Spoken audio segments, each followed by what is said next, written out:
Kami dari kelompok 1 ingin mempresentasikan materi daripada akuntansi biaya.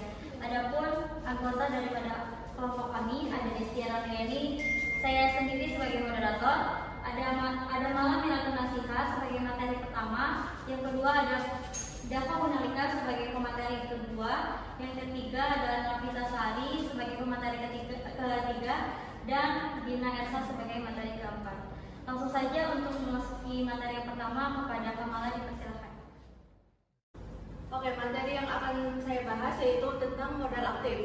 Modal aktif disebut juga dengan harta. Modal aktif digunakan untuk membiayai semua pengadaan kebutuhan fisik dan non-fisik yang akan menjadi hak milik atau aset perusahaan dalam jangka waktu yang lama, disebut modal tetap atau aktiva tetap.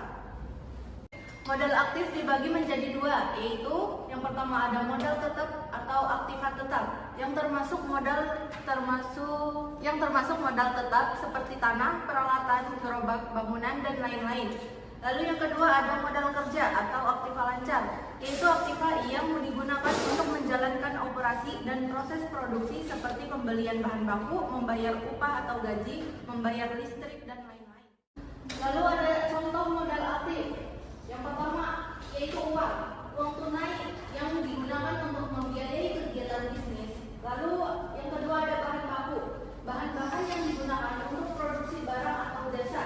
Yang ketiga, gedung atau tempat usaha, yaitu bangunan yang digunakan sebagai tempat operasional bisnis.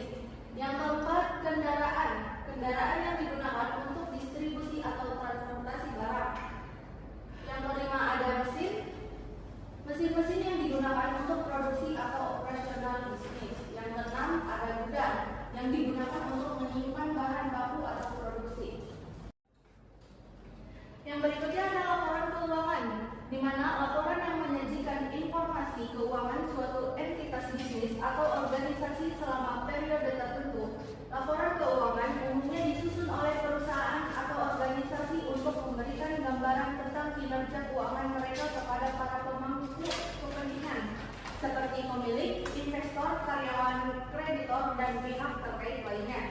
Sekian, terima kasih. Saya kembalikan kepada moderator. Baik, terima kasih Kamala sebagai pemateri yang pertama. Selanjutnya yaitu pemateri kedua kepada Dava Munalika, dipersilakan. Selanjutnya ada fungsi laporan keuangan. Pertama, menyajikan informasi keuangan. Fungsi utama laporan keuangan adalah menyajikan informasi keuangan secara sistematis dan terstruktur tentang kinerja keuangan sesuai entitas. Laporan keuangan memberikan gambaran tentang pendapatan, biaya aset, kewajiban, ekuitas, serta arus kas yang terjadi selama periode tertentu. Kedua, pengambilan keputusan dalam laporan keuangan membantu para pemangku kepentingan dalam pengambilan keputusan yang terkait dalam bisnis atau organisasi.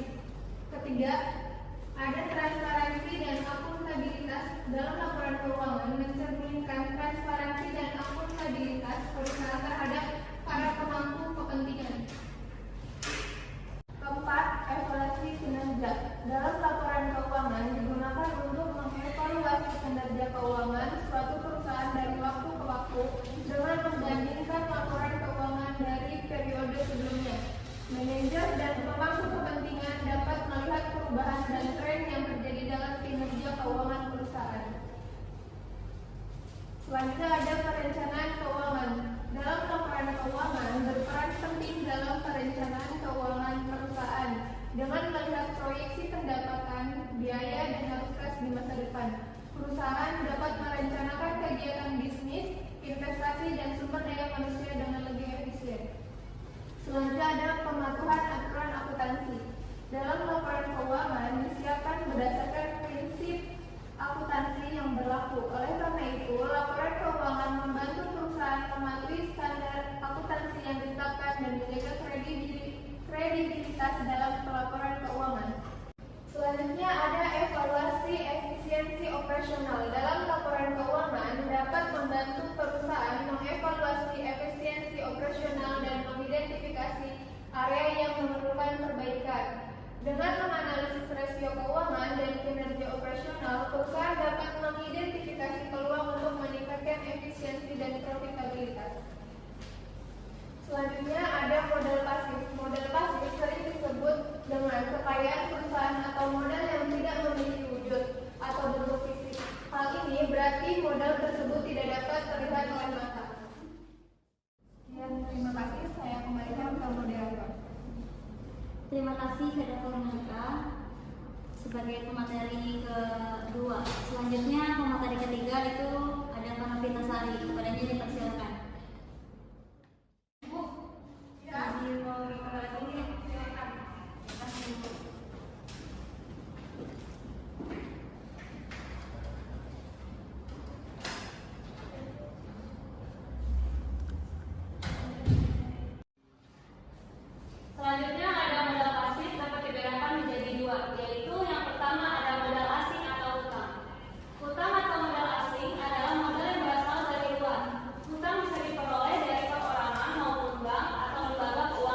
Contoh modal pasif yang paling umum digunakan adalah yang pertama, modal saham, yaitu modal yang diperoleh melalui investasi di perusahaan lain.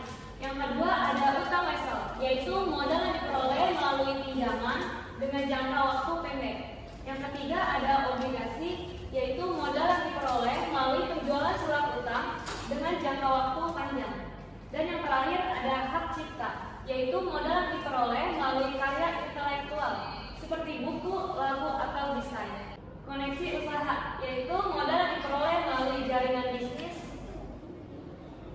Dan analisis rasio biaya adalah teknik yang digunakan dalam akuntansi biaya untuk menilai efisiensi biaya perusahaan dan memantau kinerja keuangan.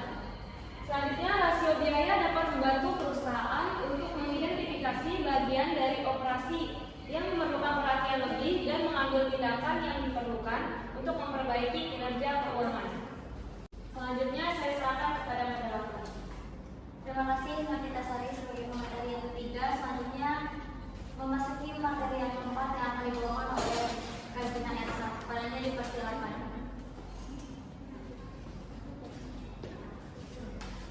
Selanjutnya ada beberapa rasio biaya yang sering digunakan dalam analisis biaya.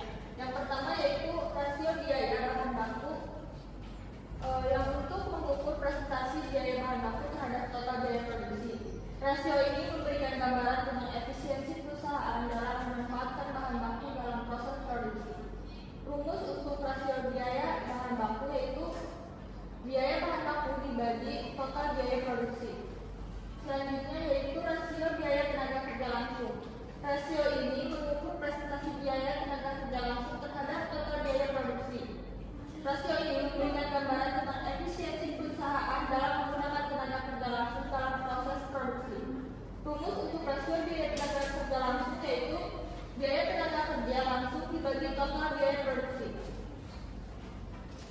Yang ketiga yaitu rasio biaya overhead. Rasio ini mengukur presentasi biaya overhead terhadap total biaya produksi. Rasio ini memberikan gambaran tentang efisiensi perusahaan dalam menggunakan sumber daya overhead dalam proses produksi. Rumus untuk rasio biaya overhead yaitu biaya overhead dibagi total biaya produksi. Keempat, rasio biaya produksi. Rasio ini untuk mengukur presentasi biaya operasi terhadap total pendapatan perusahaan. Rasio ini memberikan gambaran tentang efisiensi perusahaan dalam mengelola biaya operasi yang berkaitan dengan pendapatan. Untuk rumusnya yaitu biaya operasi dibagi total pendapatan. Yang kelima, ada rasio biaya tetap. Rasio ini untuk mengukur presentasi biaya tetap terhadap total biaya operasi. Rasio ini memberikan gambaran tentang tingkat pengeluaran tetap perusahaan dalam mempertahankan operasi mereka. Rumusnya biaya tetap dibagi total biaya operasi. Sekian presentasinya, saya serahkan kembali ke moderator. Baik, itu tadi sudah dibawa materinya sama materi 1, 2, dan 3. Selanjutnya ada sesi tanya jawab. Jadi untuk teman-teman yang sudah membaca atau ingin bertanya silakan. Listian bertanya dong. Silakan Anggi. Pertanyaannya itu apa saja contoh nyata dari modal pasif di sektor industri? Terima kasih. Baik, saya akan menjawab pertanyaan dari Anggi. Pertanyaannya yaitu apa saja contoh nyata dari modal pasif di sektor industri? Jawabannya ialah contohnya yaitu yang pertama ada keahlian dan ilmu pengetahuan. Keahlian teknis, ilmu pengetahuan, dan hak cipta yang dimiliki perusahaan dapat dianggap sebagai modal pasif yang tidak dapat dilihat secara fisik, namun sangat penting dalam meningkatkan nilai perusahaan. Yang kedua ada jaringan bisnis, yaitu jaringan bisnis yang telah dibangun dapat dianggap sebagai modal pasif yang tidak dapat diukur secara materi namun sangat berharga dalam meningkatkan kesempatan bisnis. Dan yang terakhir ada hak cipta, yaitu hak cipta atas desain produk, teknologi, atau jasa dapat dianggap sebagai modal pasif yang tidak dapat dilihat namun sangat penting dalam meningkatkan nilai perusahaan. Bagaimana Anggi untuk jawabannya? Apakah sudah puas? Sudah. Baik, terima kasih. Baik, jika sudah tidak ada lagi yang ingin bertanya, maka presentasi pada hari ini saya tutup saja. Kita akhiri presentasi pada hari ini. Kurang lebihnya mohon maaf. Wassalamualaikum warahmatullahi wabarakatuh. Waalaikumsalam.